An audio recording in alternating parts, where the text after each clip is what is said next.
कि मैं एक चिकित्सक हूँ और चिकित्सा पेशा के अंदर सेवा निहित है। ये आप भी जान रहे हैं, मैं भी जान रहा हूँ, सारे जन समाज जानता है। तो मेरे अंदर सेवा का भावना तो है ही, और मेरा जो ऊपर से ही ये कह करके आया है, एक तरह से ईश्वर ने ही कहा है कि जाओ और तुम सेवा करने के लिए ही इस धरती पर अवतरित हुए हो। कि इस बिहार एक्यूप्रेशर योग कॉलेज का 154 ब्रांचेज आज के समय में भारत सहित बिहार के सभी जिला में है और भारत के सभी राज्यों में होते हुए 5 देशों में स्थापित हो चुका है। और हाल ही में अभी यूरोप और ब्रिटेन में भी इसकी शाखा स्थापित की गई है और वहाँ की भाषा के अनुसार इन यहाँ की पुस्तकों का भी प्रकाशन किया जा रहा है। जैसे हमने जो स्लोगन दिया, बदलेगा पटना, तो इसका अनुकरण पूरे बिहार में हो रहा है। किसी भी जगह पर जहाँ मेयर का चुनाव चल रहा है, उन्हें उसकी तैयारी लोग कर रहे हैं, तो बदलेगा अपना ज़िला का नाम देते हुए, अपने शहर का नाम देते हुए लोग कर रहे हैं। संकल्प हमारा क्या है, उसका अनुकरण भी हमारे पास मैसेजेज, व्हाट्सएप, लोग मिल करके हमसे कहते रहे कि निश्चित रूप से आपको इस बार मेयर के चुनाव में आना चाहिए। और अगर लोगों का कहना है कि अगर आप मेयर बनते हैं तो ये पटना का सौभाग्य होगा। मेरी दृढ़ता को देखते हुए तो निश्चित रूपेण जब लाखों की संख्या में जनमानस ने कहा, तो हम लोगों ने इस पर बैठ करके मंत्रणा किया और ये विचार करके ये तय किया गया कि इस बार के मेयर के चुनाव में मैं आऊँगा। तो फिर आज क्या हो गया है कि पटना आज 45वें पोजीशन पे है।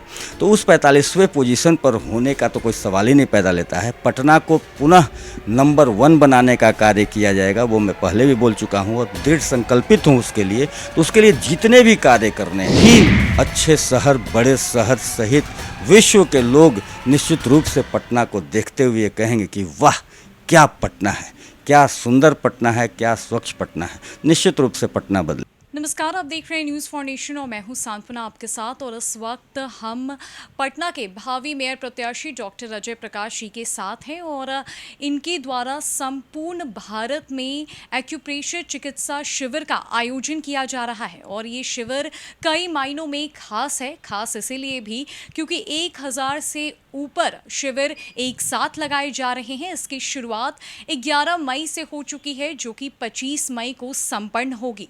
तो इनसे आज हम जानेंगे एक्यूप्रेशर चिकित्सा शिविर में क्या कुछ खास है, इन्होंने क्या कुछ गोल सेट किए हैं। तो सर बताइए क्या कुछ है। जी जी, बहुत बहुत धन्यवाद। सबसे पहले तो मैं जनमानस को नमन करना चाहूँगा। और ये एक्यूप्रेशर पखवाड़ा का आयोजन 2018 से मेरे द्वारा किया जाता है और सब सर्वविदित है कि पौराणिक काल में ही एक्यूप्रेशर विधा के द्वारा मानव शरीर स्वस्थ रहता था। कहने का तात्पर्य ये है कि अगर एक्यूप्रेशर जीवन शैली के रूप में इस्तेमाल किया जाए तो व्यक्ति स्वस्थ रहेगा, जल्दी बीमारी नहीं होगी। तो ऐसी पौराणिक और ऐसी अद्भुत और ऐसी सरलतापूर्वक ट्रीटमेंट करने वाली पद्धति का विकास, प्रसार अति आवश्यक है। इसके लिए हमने पूरा प्रयास मैं करता रहता हूँ। कॉन्फ्रेंस, सेमिनार, निःशुल्क चिकित्सा शिविर आदि का करता रहता हूँ, जिससे जब मानव शरीर जो है स्वस्थ हो सके। उसी क्रम में 2018 से एक्यूप्रेशर पखवाड़ा का आयोजन राष्ट्रीय स्तर पर किया जाता है, जिसमें हिंदी भाषी तकरीबन 12 राज्य और अन्य राज्यों के भी हमारे इस संस्थान से पास आउट चिकित्सकगण, उनके माध्यम से हम लोग निःशुल्क चिकित्सा शिविर का आयोजन करते हैं। लगभग इस वर्ष 1000 से अधिक निःशुल्क एक्यूप्रेशर चिकित्सा शिविर का आयोजन किया जा रहा है, जिसमें 10 लाख से अधिक लोग लाभान्वित होंगे। साथ ही कहीं कहीं पर निःशुल्क प्रशिक्षण का भी आयोजन किया जा रहा है, जिसके माध्यम से लोग जानकारी ले करके और अपने जीवन शैली को चेंज करके बीमार पड़ने से बच सकते हैं। एक्यूप्रेशर में वो गुण है कि आपको शरीर को, उसमें होने वाले रोग, उसका निदान भी कर सकता है, उससे बचाव भी कर सकता है और उसकी चिकित्सा भी कर सकता है। हर तरह के रोग, असाध्य टाइप के भी रोग, जैसे कि मधुमेह की बात आप करते हैं, जैसे ब्लड प्रेशर की बात करते हैं, उन सभी रोगों को भी ये दूर करने में सक्षम है। आपके शरीर में 5 तत्वों से निर्मित हुआ है और उसमें एक छठी एनर्जी होती है जिसे प्राण कहते हैं। इस प्राण ऊर्जा के प्रवाह में वो एक निश्चित दिशा और निश्चित काल में प्रवाहित होती रहती है। अगर उसी के प्रवाह में किसी प्रकार का असंतुलन ही रोग का कारण होता है, तो उस असंतुलन को संतुलित करने में एक्यूप्रेशर पूरी तरह से सक्षम है। इसलिए किसी भी प्रकार का रोग, जैसे साइटिका, गठिया, लकवा, पोलियो, सर्वाइकल स्पॉन्डिलाइटिस, आजकल बहुत घुटना दर्द भी बहुत हो रहा है, कमर दर्द बहुत हो रहा है महिलाओं को, इन सभी तरह के रोग में तो तत्कालिक तुरंत इसका असर देखने को मिलता है और तुरंत आपको लाभ मिलता है। लेकिन असाध्य टाइप के भी रोगों में बहुत ही अच्छा इसका रिजल्ट है। डायबिटीज़ आदि में भी बहुत अच्छा रिजल्ट है। इसलिए इस तरह की चिकित्सा विधा का निश्चित रूप से प्रसार आवश्यक है। और मैं आज कई दशक से अपने गुरु डॉक्टर सर्वदेव प्रसाद गुप्त जी, जो एक्यूप्रेशर महागुरु और एक्यूप्रेशर जनक डॉक्टर चंद्रमा प्रसाद गुप्त जी के बताए हुए निर्देशों के अनुसार मैं करता रहता हूं, और ये पूरी तरह से सफलतापूर्वक ये हो रहा है। और निश्चित रूप से मतलब जनता के, जनमानस के अंतिम व्यक्ति तक हम लोग इस सुविधा को पहुंचाने का कार्य कर रहे हैं, और उसमें हम लोग सफल होंगे। तो सर, एक्यूप्रेशर हर कोई नहीं जानता है इसके बारे में। किसी को भी कोई परेशानी होती है, कोई रोग होता है, तो वो तुरंत डॉक्टर के पास या हॉस्पिटल पहुंच जाता है। लेकिन जैसा कि हमने सुना है कि एक्यूप्रेशर इंसान को आत्मनिर्भर भी बनाता है। तो ऐसे कैसे आत्मनिर्भर कैसे बनाता है और लोगों को जागरूक कैसे करेंगे आप? देखिए, उसके लिए हम लोग बहुत तरीके से, हमारे द्वारा दर्जनों पुस्तकें लिखी गई हैं, हज़ारों आर्टिकल्स जो है अखबारों और आपके चैनल आदि के माध्यम से ये सब इंटरव्यूज़ वगैरह जाते हैं, जिसके माध्यम से सभी के पास ये मैसेज पहुंच रहा है। साथ ही साथ निःशुल्क चिकित्सा शिविर इसमें बहुत ही महत्वपूर्ण कार्य करती है कि लोग इसका डायरेक्ट अनुभव ले पाते हैं। और आत्मनिर्भर की जो आपने बात कही, तो निश्चित रूप से वो भी इसके प्रसार में बहुत ही सहायक है। अब तक 1 लाख से अधिक लोग, 1972 में इस संस्थान का स्थापना मेरे दादाजी द्वारा किया गया था। आज मेरे कंधों पर इसकी जिम्मेवारी है। तब से लेकर अब तक 1 लाख से अधिक लोग इससे प्रशिक्षित होकर के संपूर्ण भारतवर्ष में लोगों की सेवा कर रहे हैं। सेवा करने का तात्पर्य लोगों की चिकित्सा कर रहे हैं। चूँकि दवा रहित, हानि रहित, किसी प्रकार का साइड इफ़ेक्ट नहीं है इसमें, और तुरंत लाभ होता है। इसलिए जनमानस जो भी थोड़ा सा भी इसकी जानकारी किसी भी माध्यम से हो जाती है, चाहे वो चिकित्सा शिविर के माध्यम से हो रही है या फिर आप ट्रीटमेंट करा करके कहीं जा रहे हैं, तो निश्चित रूप से आप बताएंगे ना कि मैं इससे ठीक हुआ, तो उसके माध्यम से जानकारी हो रही है, तो लोगों के पास लोग जा रहे हैं और ट्रीटमेंट ले रहे हैं। और मुझे लगता है कि आज के समय में निश्चित रूप से हम लोग 70-80% लोगों के बीच एक्यूप्रेशर विधा को पहुंचाने में सफल हो सके हैं। तो इसको पूरी 100% पहुंचनी चाहिए। इसमें सरकार, बिहार सरकार भी हम लोगों का बहुत मदद कर रही है। मदद करने का सेंस कि बहुत सारे सरकारी संस्थानों जैसे विधानसभा, विधान परिषद, नया सचिवालय hospital, Loknayak Jayaprakash Narayan hospital, railway super speciality hospital, इस तरह के हॉस्पिटल, सरकारी संस्थानों में भी एक्यूप्रेशर सेवा हमारे द्वारा प्रयास करके, सरकार के साथ मंत्रणा करके इस चीज़ को स्टार्ट भी किया जा चुका है। उसके साथ साथ अभी हाल ही में एक्यूप्रेशर एक्ट बनाने के लिए बिहार सरकार स्वास्थ्य विभाग के द्वारा अनुमोदन भी किया जा चुका है। निश्चित रूप से सरकारी सहायता मिलने के बाद हम लोग 100% लोगों के पास इस अच्छी चिकित्सा विधा को पहुंचाने में सफल होंगे। लेकिन अब तक जो है इस कॉलेज के प्रयास से, जिसका संचालक सेक्रेटरी मैं ही हूँ, 1 लाख से ऊपर लोगों को इसकी शिक्षा दीक्षा दी जा चुकी है, और वे सभी अपने परिवार का भरण पोषण भी अपने क्लिनिक में इस विधा के द्वारा जनमानस की सेवा करते हुए, उन लोगों को लाभ पहुंचाते हुए, उन लोगों को रोग से मुक्त कराते हुए, अपने परिवार के भी आर्थिक रूप से अपने आप को सबल बना रहे हैं। तो आत्मनिर्भर में भी बहुत अच्छा कार्य हो रहा है, और जनसेवा भी हो रहा है, और समाज स्वस्थ भी हो रहा है। तो इस शिविर की शुरुआत 11 मई से हो चुकी है, 25 मई को समापन है, 26 मई को राष्ट्रीय सम्मेलन होने जा रहा है। तो ये इस सम्मेलन में क्या कुछ खास करेंगे आप? ये सम्मेलन इस बार 29th है। 1994 से ये सम्मेलन प्रारंभ हुआ था, और तकरीबन देश के कई राज्यों के माननीय महामहिम राज्यपाल, बिहार सरकार के भी माननीय मुख्यमंत्रीगण, मंत्रीगण इसमें आते रहे हैं और अपना आशीर्वाद देते रहे हैं। ये सब कुछ है मानव शरीर को स्वस्थ रखने के लिए, मानव सेवा के लिए ये सारा कार्य मैं करता रहता हूँ। तो इस वर्ष भी, चूँकि बीच में लॉकडाउन आया, कोरोना काल आया, जिससे कि ये कार्यक्रम 2 बार 2020 में और 2021 में जो है ऑनलाइन किया गया, लेकिन फिर से पुनः 2022 में ये ऑफलाइन, मतलब आमने सामने हो रही है। आमने सामने का मिलन भी बहुत मायने रखता है। तो इसमें तकरीबन देश भर के 16 राज्यों से सैकड़ों की संख्या में, हर राज्य के करीब करीब, कहीं से 50 लोग, कहीं से 100 लोग, वैसे चिकित्सकगण जो कि अपने अपने राज्यों में रिनॉन्ड है, वे लोग आते हैं और हज़ारों की संख्या में यहाँ पर उपस्थिति होती है।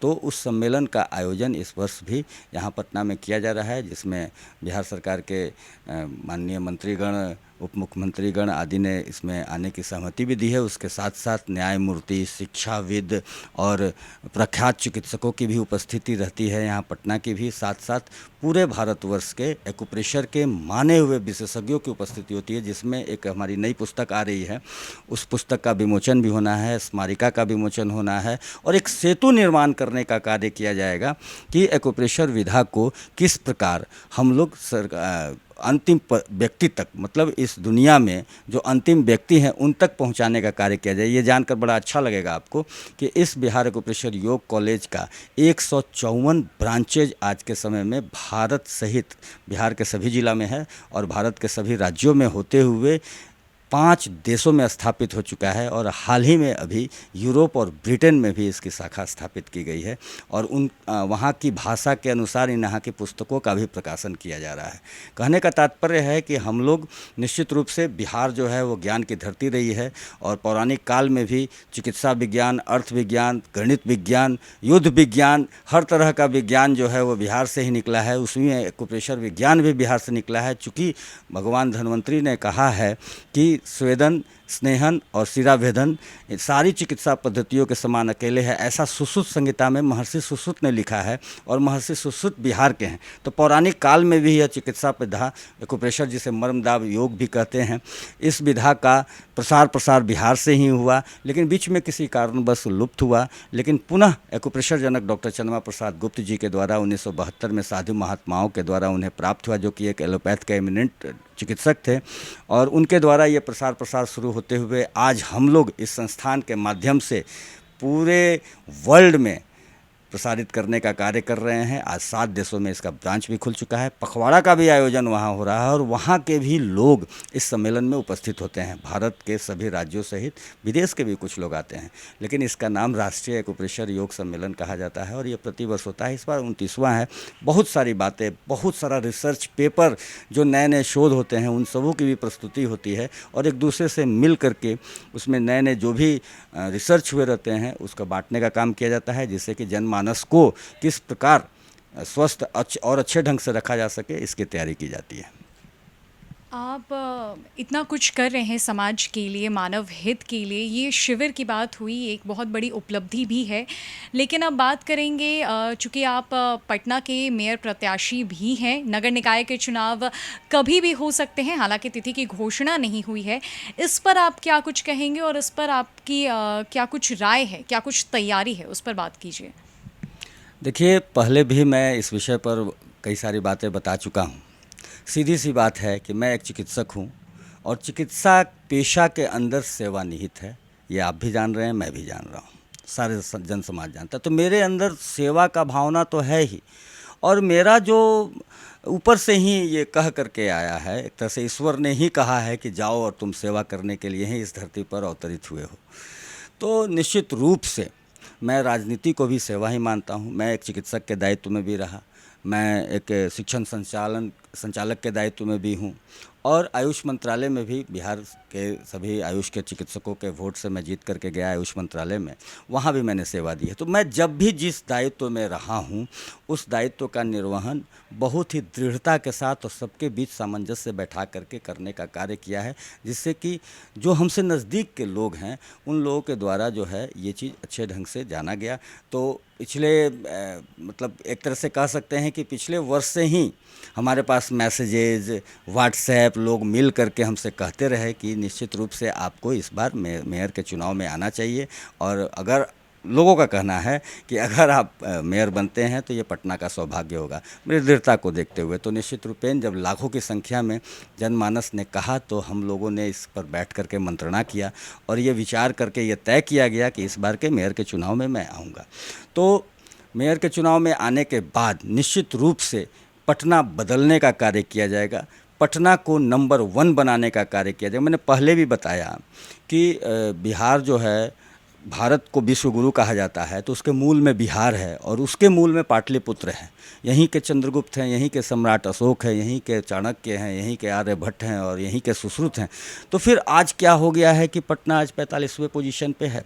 तो उस 45वें पोजीशन पर होने का तो कोई सवाल ही नहीं पैदा लेता है। पटना को पुनः नंबर 1 बनाने का कार्य किया जाएगा, वो मैं पहले भी बोल चुका हूँ और दृढ़ संकल्पित हूँ उसके लिए। तो उसके लिए जितने भी कार्य करने हैं, जैसे इंदौर आज नंबर 1 पे है तो इंदौर को भी अनुकरण पटना का करना होगा, क्योंकि विश्वगुरु रहा है, पहले भी लोग यहाँ का अनुकरण करते आए हैं।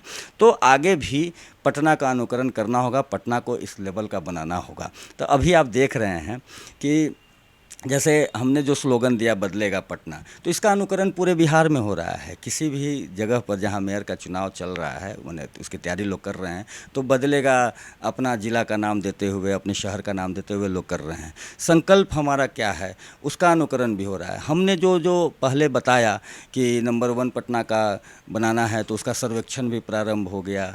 कहीं हमने बताया कि कूड़ा जो है पूरा तरह वेस्ट नहीं होता है और उसको हम लोग रिसाइकिल करके खाद में भी बदल सकते हैं। फूलों को रिसाइकिल करके हम लोग सेंट में भी बदल सकते हैं। तो उस तरह का भी तैयारी जो है विभाग द्वारा ये सब कुछ होने लग रहा है। मैंने बताया चिकित्सक आपके द्वार, मतलब कि हर जगह पर मैं चिकित्सक को आपके द्वार पर भेजने का काम करूँ, उसकी भी तैयारी अब चलने लगी है। कहने का मतलब है कि नए आइडियाज़ की आवश्यकता है और नए तरीके से सब कुछ करने की आवश्यकता है, जिससे कि पटना नंबर 1 बनेगा। तो वो सारे आइडियाज़, वो सारे प्लेटफॉर्म्स, वो सारे रूपरेखा जो है खींचा जा चुका है। मैं तो सर्वे भी करा रहा हूँ पूरे पटना में अपनी लंबी चौड़ी टीम के द्वारा। सभी समस्याओं को भी मैं देख रहा हूँ। मैं हालांकि मेरा शिक्षा दीक्षा मेरा सब कुछ पटना ही है, मुझे भी पटना की सारी समस्याओं के बारे में पता है, लेकिन व्यक्तिगत रूप से समस्याएँ चेंज करती हैं, वार्ड के वाइज समस्याएँ चेंज करती हैं। इसके लिए मैं सर्वे भी करा रहा हूँ और उस सर्वे के आधार पर हम लोग पूरा का पूरा निर्णय कर रहे हैं और कर भी चुके हैं। एक रूपरेखा खींची भी जा चुकी है कि किस प्रकार पटना को बदलने का कार्य किया जाएगा, कैसे पटना सुंदर बनेगा, कैसे पटना संतुलित बनेगा, कैसे पटना स्वच्छ बनेगा। ये पूरी की पूरी तैयारी कर ली गई है। और उसमें हम लोग जब मेयर के रूप में जनमानस ने ही चूँकि कहा है लाखों की संख्या में, तो निश्चित रूप से जनमानस का सपोर्ट रहेगा और मेयर के रूप में आएंगे तो निश्चित रूप से हमारा जो काम करने का तरीका है उसमें हम लोग कर्मचारियों के साथ, पदाधिकारियों के साथ, संबंधित वैज्ञानिकों के साथ एक प्लान्ड वे में, माने अगले कुछ सालों तक कोई समस्या नहीं हो, उस तरीके से प्लान्ड वे में हम लोग उसको करने का कार्य करेंगे, जिससे कि निश्चित रूप से पटना की वो पुरानी गरिमा जिसका कि अनुकरण पूरा विश्व करता था, वो निश्चित रूप से वापस आएगा और पटना नंबर 1 बनेगा। भारत के सभी अच्छे शहर, बड़े शहर सहित विश्व के लोग निश्चित रूप से पटना को देखते हुए कहेंगे कि वाह क्या पटना है, क्या सुंदर पटना है, क्या स्वच्छ पटना है। निश्चित रूप से पटना बदलेगा।